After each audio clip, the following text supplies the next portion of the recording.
বিএনপির মন্ত্রিসভায় সিলেটের আলোচনায় রয়েছেন যারা, আসসালামু আলাইকুম ওয়া রাহমাতুল্লাহি ওয়া বারাকাতুহু। দেশ কিংবা প্রবাস থেকে এই মুহূর্তে যে যারা যুক্ত হয়েছেন কিংবা পরবর্তীতে যুক্ত হবেন, আপনাদের সবাইকে স্বাগত জানাচ্ছি এখনকার লাইভ আয়োজনে। ইতিমধ্যে কিন্তু আমরা ত্রয়োদশ জাতীয় সংসদ নির্বাচন লক্ষ্য করেছি, শান্তিপূর্ণভাবে অনুষ্ঠিত হয়েছে বাংলাদেশে। গেল 12 ফেব্রুয়ারি সকাল 7:30 ভোট গ্রহণ শুরু হয়ে বিকেল 4:30 পর্যন্ত ভোট গ্রহণ শেষ হয়। বিশেষত আমাদের সিলেটের 19টি আসনের, সিলেট বিভাগের 19টি আসনের শান্তিপূর্ণভাবে কিন্তু ভোট গ্রহণ হয়েছে, তেমনটি আমরা লক্ষ্য করেছি। ভোট গ্রহণ শেষে এই মুহূর্তে সিলেটের মানুষ তাকিয়ে রয়েছেন সিলেটে কারা হবেন মন্ত্রী, মন্ত্রিত্বর আলোচনায় রয়েছেন কারা, সেটি নিয়ে কিন্তু সিলেটের মানুষ অধীর আগ্রহে বসে রয়েছেন। সে সম্পর্কে আজকে আমরা লাইভের মাধ্যমে আপনাদেরকে বিস্তারিত তথ্য তুলে ধরার চেষ্টা করব। বিএনপির মন্ত্রিসভায় আলোচনায় রয়েছেন সিলেটের যারা। সুপ্রিয় দর্শক, দেশ কিংবা প্রবাস থেকে এই মুহূর্তে যারা দেখছেন কিংবা পরবর্তীতে দেখবেন, আমাদের লাইভ প্রবাসের সবাইকে দেখার সুযোগ করে দিবেন। পাশাপাশি আমাদের কথাবার্তা লাইভ সম্প্রচার ঠিকঠাক শোনা যাচ্ছে কিনা কমেন্টের মাধ্যমে আপনারা আমাদেরকে জানিয়ে দিবেন। বরাবরের মতো এবারও আমরা সিলেটের বন্দরবাজার এলাকার ওভারব্রিজের উপর থেকে সরাসরি যুক্ত হয়ে আপনাদেরকে জানানোর চেষ্টা করছি বিএনপির মন্ত্রিসভায় সিলেটের আলোচনায় রয়েছেন যারা, সে সম্পর্কে আমরা একটু তথ্য আপনাদেরকে জানানোর চেষ্টা করছি। ত্রয়োদশ সংসদ নির্বাচনে সংখ্যাগরিষ্ঠতা পাওয়ার পর তারেক রহমানের নেতৃত্বে সরকার গঠন করতে যাচ্ছে বিএনপি। সরকার গঠনের লক্ষ্যে ইতিমধ্যেই দলীয় ও রাজনৈতিক অঙ্গনে শুরু হয়েছে আলোচনা ও প্রস্তুতি। এবারের মন্ত্রিসভায় দলের অভিজ্ঞ ও প্রবীণ নেতাদের পাশাপাশি গুরুত্ব পাচ্ছেন নতুন রাজনীতিবিদরাও। ইতিমধ্যে সিলেটের বেশ কয়েকজন নবনির্বাচিত এমপি ঢাকায় অবস্থান করছেন বলে সূত্র নিশ্চিত করেছে। এবারের মন্ত্রিসভায় সিলেটের কোন মন্ত্রী না থাকলেও একাধিক পদে প্রতিমন্ত্রীর দায়িত্ব পালন করবেন কয়েকজন। এর মধ্যে টেকনোক্রেট করে প্রতিমন্ত্রী দেয়া হবে আরেকজনকে। সুপ্রিয় দর্শক, আমাদের সাথেই থাকুন। দলীয় অঙ্গীকার বাস্তবায়ন, প্রশাসনে গতি আনা, নীতি নির্ধারণের নতুন ভাবনা এবং নতুন নেতৃত্বের সৃষ্টি করতেই তরুণদের অন্তর্ভুক্ত করার ব্যাপারে জোর দেওয়া হচ্ছে। ফলে অভিজ্ঞ ও তরুণদের সমন্বয়ে একটি ভারসাম্যপূর্ণ মন্ত্রিসভা গঠনের ইঙ্গিত পাওয়া যাচ্ছে। দলের হাইকমান্ডে আলোচনা চলছে সিলেট 1 আসন থেকে খন্দকার আব্দুল মুক্তাদিরকে বিমান ও পর্যটন প্রতিমন্ত্রী, সিলেট 4 আসন থেকে আরিফুল হক চৌধুরী স্থানীয় সরকার মন্ত্রণালয়ের প্রতিমন্ত্রী, হবিগঞ্জ 1 আসন থেকে রেজা কিবরিয়া পরিকল্পনা প্রতিমন্ত্রী ও দলের চেয়ারম্যান তারেক রহমানের পররাষ্ট্র বিষয়ক উপদেষ্টা হুমায়ুন কবিরকে পররাষ্ট্র প্রতিমন্ত্রী টেকনোক্রেট হিসেবে বিবেচনায় রাখা হয়েছে। এছাড়াও ধর্মমন্ত্রী টেকনোক্রেট হতে পারেন বিএনপি জোটের হয়ে সিলেট 5 আসন থেকে নির্বাচনে অংশ নেয়া মাওলানা ওবায়দুল্লাহ ফারুক। সুপ্রিয় দর্শক, যারাই আমাদের সাথে যুক্ত হয়েছেন, আমরা আপনাদেরকে জানিয়ে দেওয়ার চেষ্টা করছি আসলে বিএনপির মন্ত্রিসভায় আলোচনা রয়েছেন সিলেটের যারা। বিভিন্ন সূত্র থেকে, বিভিন্ন জাতীয় গণমাধ্যম থেকে পাওয়া তথ্য অনুযায়ী আমরা সেগুলোর আলোকে চেষ্টা করছি আপনাদের সামনে উপস্থাপন করার। বিশেষ করে সিলেটের 19টি আসনের যারা নির্বাচন করেছেন তাদের মধ্য থেকে কারা আসলে মন্ত্রিসভায় স্থান পাবেন বা মন্ত্রিত্ব প্রতিমন্ত্রী হবেন, এ নিয়ে কিন্তু এই মুহূর্তে সিলেটের সাধারণ জনগণের মধ্যে একটি আলোচনার সৃষ্টি হয়েছে, একটি আলোচনার সমালোচনার সৃষ্টি হয়েছে। আমরা লক্ষ্য করছি গত দুদিন নির্বাচন পরবর্তী সোশ্যাল মিডিয়ার মাধ্যমে বিভিন্ন প্রার্থীর পক্ষে প্রার্থীর সমর্থক যারা রয়েছেন তারা কিন্তু বিভিন্নভাবে লেখালেখি সহ বিভিন্ন পোস্ট করছেন, তাদের পছন্দের প্রার্থীকে মন্ত্রী হিসাবে দেখতে চান। এই যখন পরিস্থিতি আপনারা লক্ষ্য করেছেন, বহুল প্রতীক্ষিত বাংলাদেশের ত্রয়োদশ জাতীয় সংসদ নির্বাচন অনুষ্ঠিত হয়ে গেল। সকাল 7:30 ভোট গ্রহণ শুরু হয়ে বিকাল 4:30 পর্যন্ত কিন্তু শান্তিপূর্ণভাবে ভোট গ্রহণ হয়েছে। বিশেষ করে আমাদের সিলেটে কোনো ধরনের অপ্রীতিকর ঘটনা ছাড়াই একদম শান্তিপূর্ণভাবে কিন্তু ভোট গ্রহণ শেষ হয়েছে। সবকিছু আসলে এই মুহূর্তে সিলেট থেকে আসলে মন্ত্রিত্ব কিংবা প্রতিমন্ত্রী কারা হচ্ছেন এ নিয়ে তুমুল একটি আলোচনা সমালোচনার সৃষ্টি হয়েছে নেটিজেনদের মধ্যে।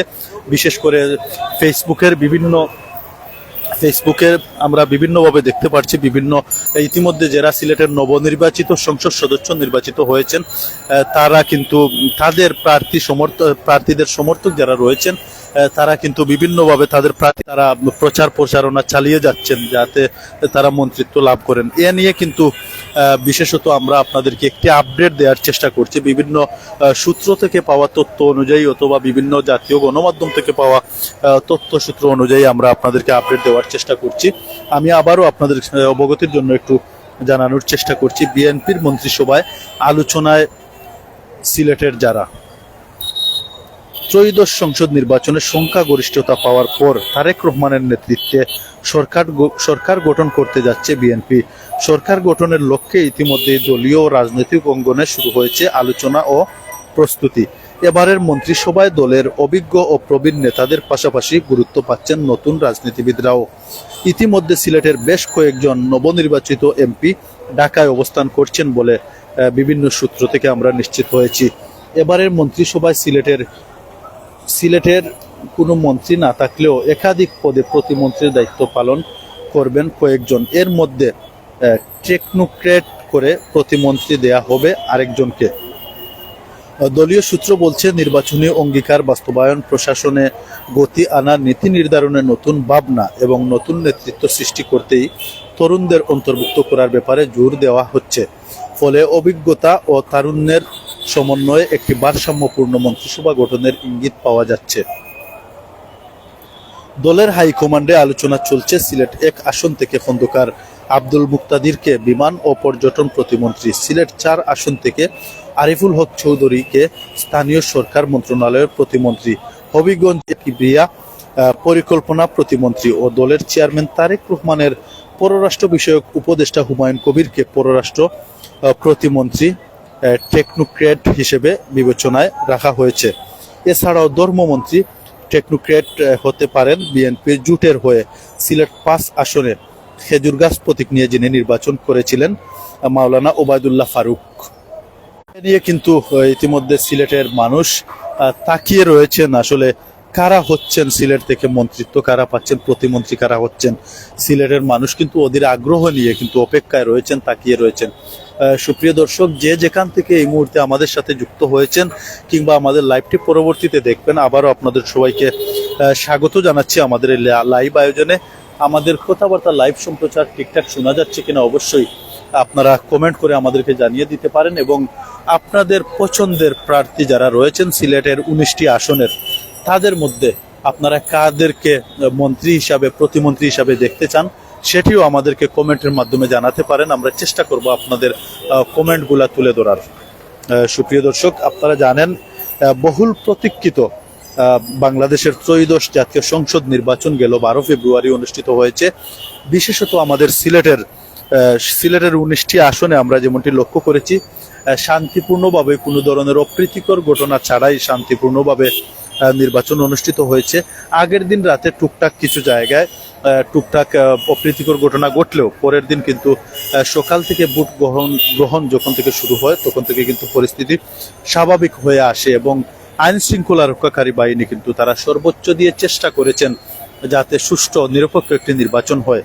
এবং আমরাও বিভিন্ন সেন্টারে গিয়ে পর্যবেক্ষণ করে যেমনটি দেখতে পেরেছি, বিশেষ করে আমাদের সিলেটের 3 আসন এর দক্ষিণ সুরমা এলাকার বেশ কয়েকটি আসন আমরা পর্যবেক্ষণ করেছি।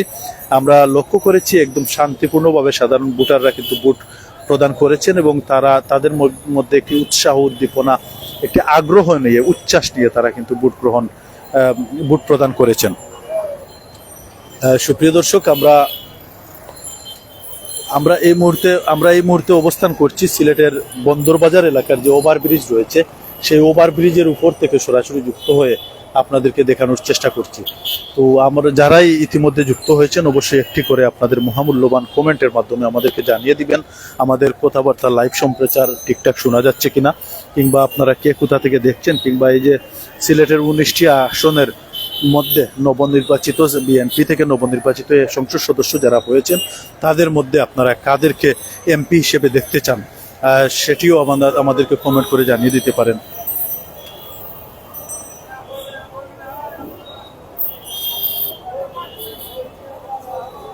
সুপ্রিয় দর্শক,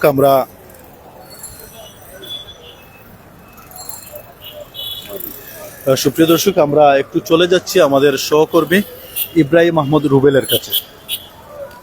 আসসালামু আলাইকুম, আশা করি আপনার ভালো আছেন। ইব্রাহিম আহমেদ রুবেল আপনার সাথে যুক্ত হয়েছি।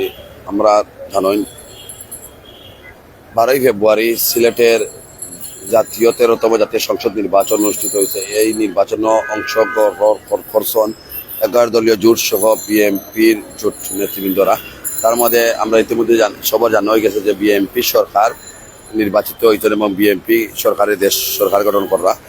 এই হিসাবে আমরা আপনারা জানাই সিলেট বিভাগের দরিয়া যদি 19টা আসন ধরা হয় সিলেট বিভাগের, এই 19টা আসনের মধ্যে প্রায় 18টা আসন বিএনপি জয়লাভ করছেন এবং একটা আসনও কিন্তু যিনি জোটর সমর্থিত বিএনপির উবায়দুল্লাহ ফারুক যিনি আসলা সাজুকাস প্রতীক তাই কিন্তু ইতিমধ্যে নির্বাচন আসন আরা বাদে কিন্তু এর মাঝে খেলাফত মজলিসের যে দলটা আসলে জোটের মাঝে তাই কিন্তু বিজয়ী লাভ করছেন।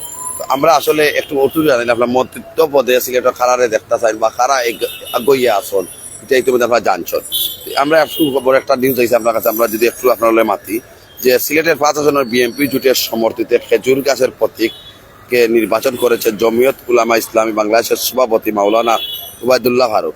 তিনি খেলাফত মজলিসের প্রার্থী মাওলানা আবুল হাসানের কাছে তিনি পরাজিত হয়েছেন মাত্র 8,000 ভোটের ব্যবধানে, মাত্র 8,000 ভোটের ব্যবধানে পরাজিত হয়েছেন যিনি জমিয়ত উলামার দল যেটা আছে বাংলাদেশে, এই দলের সভাপতি হিসাবে যে দায়িত্ব পালন করা তাই ফারুক সাহেব নির্বাচনে আসন আরা বাদেও কিন্তু তার নিয়ে টেকনোক্রেটিক কোটায় তিনি মন্ত্রী হওয়ার আলোচনায় আসন খুবই তুঙ্গে, যেটা সম্ভবত ধর্ম মন্ত্রণালয়ের দায়িত্ব পাইতে পারেন তাই, এটা এখনো শিওর হয়েছে না যে ধর্ম মন্ত্রণালয়ের দায়িত্ব তাই পাইতে পারেন।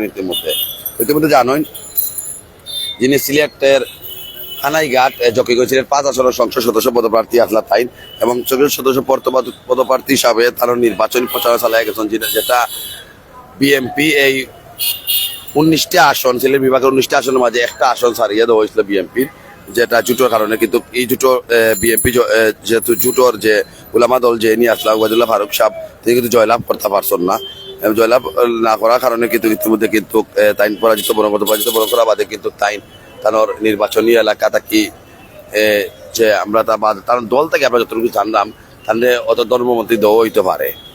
তো আপনারা ইতিমধ্যে জানেন 13তম জাতীয় সংসদ নির্বাচন ইতিমধ্যে শেষ হয়ে গেছে এবং বিএনপি জয়লাভ করতেন। ইতিমধ্যে কিন্তু সম্ভবত খুবই নিকটে মনে সরকার গঠন হয়েছিল, শপথ পড়ানি হয়েছিল, পড়ানিবাদের নিকটে শেষ হয়েছিল। এবং আপনারা জানেন সিলেট 1 আসন থাকি খন্দকার আব্দুল মুক্তাদির তাই নির্বাচিত হয়েছেন। সিলেট 2 থাকি ইলিয়াস আলীর বউ যিনি সিলেটের কৃতিসত্তা কয়, সিলেটের রত্ন, সিলেটের গর্ব যারে কয়, সিলেটের সিংহ পুরুষ তানোর স্ত্রী জয়লাভ করছেন। সিলেট 3 যিনি সাবেক যুক্তরাজ্য বিএনপির সভাপতি আসলা এবং যারে কয় শেখ হাসিনার আতঙ্ক আসলা তাই জয়লাভ করছেন। সাইরো যিনি সিলেটের জননন্দিত মেয়র আসলা সাবেক মেয়র হিসাবে দায়িত্ব পালন করছেন, যিনি সিলেট সিটি কমিশনের একটা মডেল সিটি হিসাবে রূপান্তর করার চেষ্টা করছেন বা করিয়া গেছেন। তানোর 4 আসন থেকে তাদের জয়ী করা হয়েছে এবং 500 আপনারা জানেন উবায়দুল্লাহ ফারুক তাই নারী গেছেন 6, বিশেষ করে ইমরান আহমদ যিনি সিলেট জেলা বিএনপির সেক্রেটারি আসলা সাধারণ সম্পাদক তাই পাস করছেন। এই হিসাবে কিন্তু মন্ত্রিত্ব কিন্তু খুব বেশি মানে জসলের যে সিলেট থেকে মন্ত্রিত্ব পাওয়ার আশা আছে বা সিলেটের তাকে বাইরে সিলেটের আরব জেলা আছে যেটা হবিগঞ্জ জেলার SM কিবরিয়া যিনি আসলা একসময় সুনামধন্য রাজনীতিবিদ এবং একসময় সুনামধন্য প্রভাবশালী নেতা আসলা যিনি তার ছেলে কিন্তু রেজা কিবরিয়া তাই কিন্তু নির্বাচন অংশগ্রহণ বিএনপির পক্ষ থাকি এবং এই নির্বাচন অংশগ্রহণ করার পরে কিন্তু তাইনও পাস করছেন এবং আঠান্নে লইয়া আলোচনা চলে যে তাই হয়তো অর্থমন্ত্রীও জিনা পারেন। এইরকম বিভিন্ন নেতা তাদের মন্তব্য করলাম বা আমরা লক্ষ্য করতে পারলাম।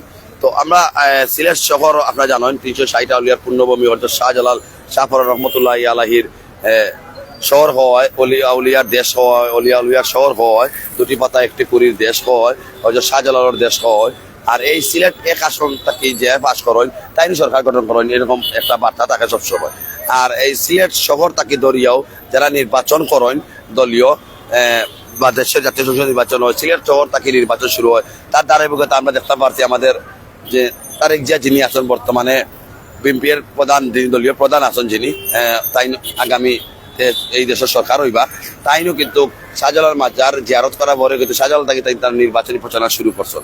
তো আমরা যদি একটু আপনারা কই 13তম জাতীয় সংসদ নির্বাচনে সংখ্যাগরিষ্ঠতা পাওয়ার পর তারেক রহমানের নেতৃত্বে সরকার গঠন করতে যাচ্ছে বিএনপি। সরকার গঠনের লক্ষ্যে ইতিমধ্যেই দলীয় ও রাজনৈতিক অঙ্গনে শুরু হয়েছে আলোচনা ও প্রস্তুতি। এবারের মন্ত্রিসভায় দলের অভিজ্ঞ ও প্রবীণ নেতাদের পাশাপাশি গুরুত্ব পাচ্ছেন নতুন রাজনীতিবিদরা। ইতিমধ্যে সিলেটের বেশ কয়েকজন নবনির্বাচিত এমপি ঢাকায় অবস্থান করছেন বলে সূত্র নিশ্চিত করেছে। এবারের মন্ত্রিসভায় সিলেটের কোনো মন্ত্রী না থাকলেও একাধিক পদে প্রতিমন্ত্রী দায়িত্ব পালন করবেন কয়েকজন। এর মধ্যে টেকনোক্রেট করে প্রতিমন্ত্রী দেওয়া হবে আরেকজনকে। দলীয় সূত্র বলছে নির্বাচনী অধিকার বাস্তবায়ন, প্রশাসনের গতি আনা, নীতি নির্ধারণের নতুন ভাবনা এবং নতুন নেতৃত্বে সৃষ্টি করতে তরুণদের অন্তর্ভুক্ত করায় ব্যাপারে জোর দেওয়া হচ্ছে। ফলে অভিজ্ঞতা ও তারুণ্যের সমন্বয়ে একটি ভারসাম্যপূর্ণ মন্ত্রিসভা গঠনের ইঙ্গিত পাওয়া যাচ্ছে। দলের হাইপ চলছে সিলেট 1 আসনের খন্দকার আব্দুল মুক্তাদিরকে বিমান ও পর্যটন প্রতিমন্ত্রী, সিলেট 4 আসনের থেকে আরিফুল হক চৌধুরী স্থানীয় সরকার মন্ত্রণালয়ের প্রতিমন্ত্রী, হবিগঞ্জ 1 আসন থেকে রেজা কিবরিয়া পরিকল্পনা প্রতিমন্ত্রী ও দলের চেয়ারম্যান তারেক রহমানের পররাষ্ট্র বিষয়ক উপদেষ্টা হুমায়ুন কবির পররাষ্ট্র প্রতিমন্ত্রী টেকনোক্রেট হিসেবে বিবেচনা রাখা হয়েছে। এছাড়া ধর্মমন্ত্রী টেকনোক্রেট হতে পারেন বিএনপি জোটের হয়ে সিলেট 5 আসন থেকে নির্বাচনে অংশ নেওয়া মাওলানা উবায়দুল্লাহ ফারুক। একটু আগে মাওলানা উবায়দুল্লাহ ফারুকের কথা কইছি আমরা। তো আপনারা জানেন সিলেট শহরও কিন্তু অনেক বড় বড় নেতা সকল তারা কিন্তু যারা সারা যারা রাজনীতি করিয়া গেছেন। আমরা যদি একটু কই আপনারা খন্দকার আব্দুল মুক্তাদির, তার বাবাও আসলা একজন রাজনীতিবিদ এবং সিলেট 1 আসনের মন্ত্রী এমপিও আসলা এবং মন্ত্রীও আসলা। সেই তুলনায় হয়তো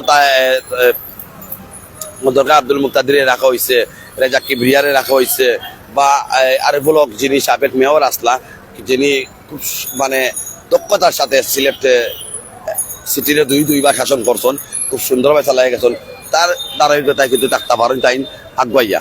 তো ওই হিসাবে আমরা দেখতে পারলাম যে মন্ত্রিত্ব আশা করি আমরা সিলেট শহরও 2-3টা মন্ত্রিত্ব করতে পারে। এর মধ্যে আমরা যদি একটু জানাই সিলেটের আরো কৃতি সন্তান হুমায়ুন কবির, যিনি বিশ্বনাথর উপজেলার সংসদ সদস্য হওয়ার ইচ্ছা পোষণ করছিল, কিন্তু শেষ পর্যন্ত ইলিয়াস আলীর বউয়ে পাইছেন। তাই নিয়েও কিন্তু বর্তমানে কিন্তু বিএনপির যুগ্ম মহাসচিব হিসাবে আসলা, এখন হয়তো পররাষ্ট্র মন্ত্রণালয়ের দায়িত্ব হিসাবে তাই নিয়ে পাওয়ার সম্ভাবনা খুব বেশি। তো ইতিমধ্যে কিন্তু আপনারা দেখতে পারা সিলেট শহরও খুব বেশি আনাগুনা চলের মন্ত্রিত্ব পাওয়ার। তো আমরা আশা রাখবো আমাদের সিলেট শহর যেহেতু এটা আমরা আসলে জানি না কতটুকু ঠিক হইব, সিলেট শহর প্রবাসী শহর, প্রবাসীর রেমিটেন্স বেশি সিলেট শহরও।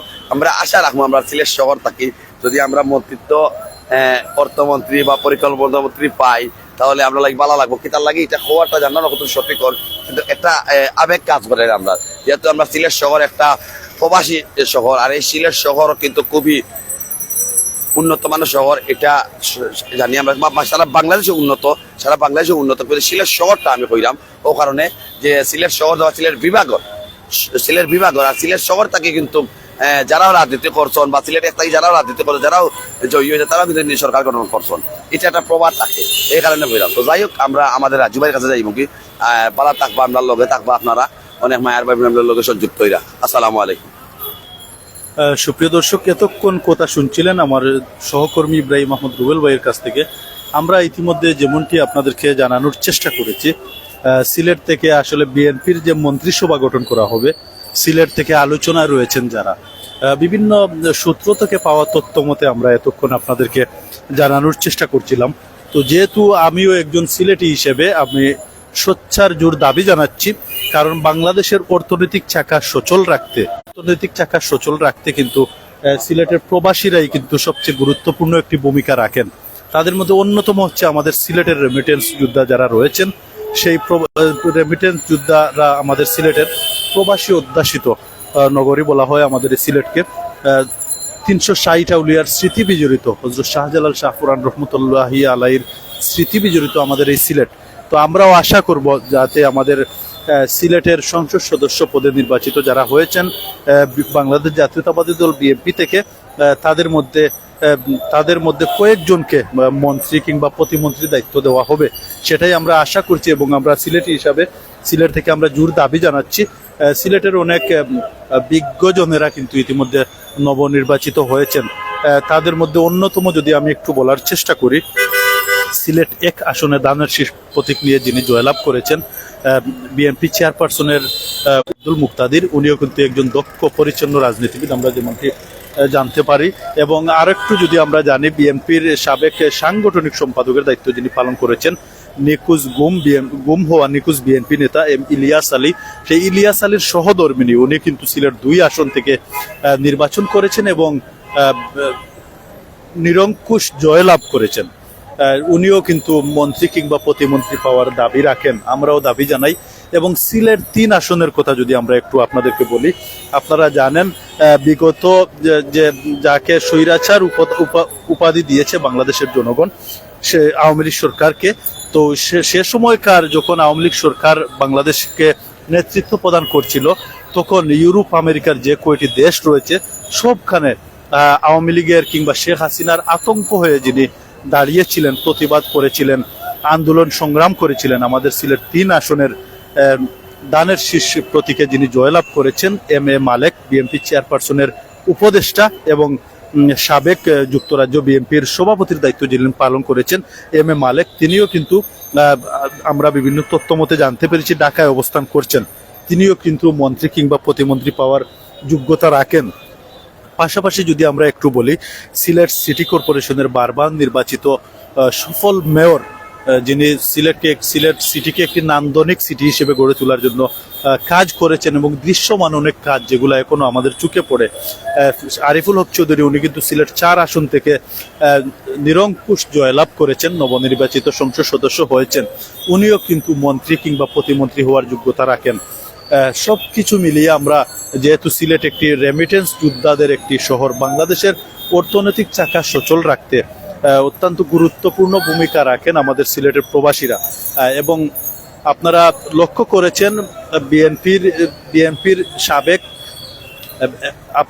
করেছেন বিএনপির বর্তমান চেয়ারম্যান, সাবেক ভারপ্রাপ্ত চেয়ারম্যান জনাব তারেক রহমান, উনি যখন নির্বাচনী প্রচারণা শুরু করেন, তখন কিন্তু আমাদের সিলেটের হযরত শাহজালাল রহমতুল্লাহি আলাইহির মাজার জিয়ারতের মাধ্যমে কিন্তু উনি ওনার নির্বাচনী কার্যক্রম শুরু করেছেন। অতীতেও আমরা লক্ষ্য করেছি বিএনপি বলেন, আওয়ামী লীগ বলেন, তারা সবাই কিন্তু এবং জাতীয় পার্টি বলেন, তারা সবাই কিন্তু সিলেটের হযরত শাহজালাল রহমতুল্লাহি আলাইহি, বিশেষত হযরত শাহফরান রহমতুল্লাহি আলাইহির মাজার জিয়ারতের মাধ্যমে কিন্তু তারা নির্বাচনী প্রচারণার কার্যক্রম শুরু করতেন। তারই ধারাবাহিকতায় এবারও কিন্তু তারা সিলেটের হযরত শাহজালাল রহমতুল্লাহি আলাইহির মাজার জিয়ারতের মাধ্যমে নির্বাচনী প্রচারণা শুরু করেছিলেন। এবং আমাদের আরেকটি খুশির বিষয় যেটি হচ্ছে, আপনারা জানেন তারেক রহমানের শ্বশুর বাড়ি হচ্ছে আমাদের সিলেট ৩ আসনের দক্ষিণ সুরমা উপজেলায় অবস্থিত, এবং সেখানে নির্বাচিত হয়েছেন সিলেট ৩ আসনের সংসদ সদস্য হিসাবে যিনি নির্বাচিত হয়েছেন, যিনি পালন করেছেন বিএনপি চেয়ারপারসনের উপদেষ্টার দায়িত্ব যিনি পালন করেছেন, এবং আওয়ামী লীগের বিশেষত শেখ হাসিনার একটি আতঙ্ক হয়ে যিনি বহির্বিশ্বে যিনি আতঙ্ক হয়ে কিন্তু কাজ করেছেন, আন্দোলন সংগ্রাম চালিয়ে গিয়েছেন এম এ মালেক, উনিও কিন্তু মন্ত্রী কিংবা প্রতিমন্ত্রী পাওয়ার দাবি রাখেন এবং উনার সেই যোগ্যতা রয়েছে। সুপ্রিয় দর্শক, সব কিছু মিলিয়ে আমরা আরেকটু যদি বলি, আমাদের সিলেটের আরেক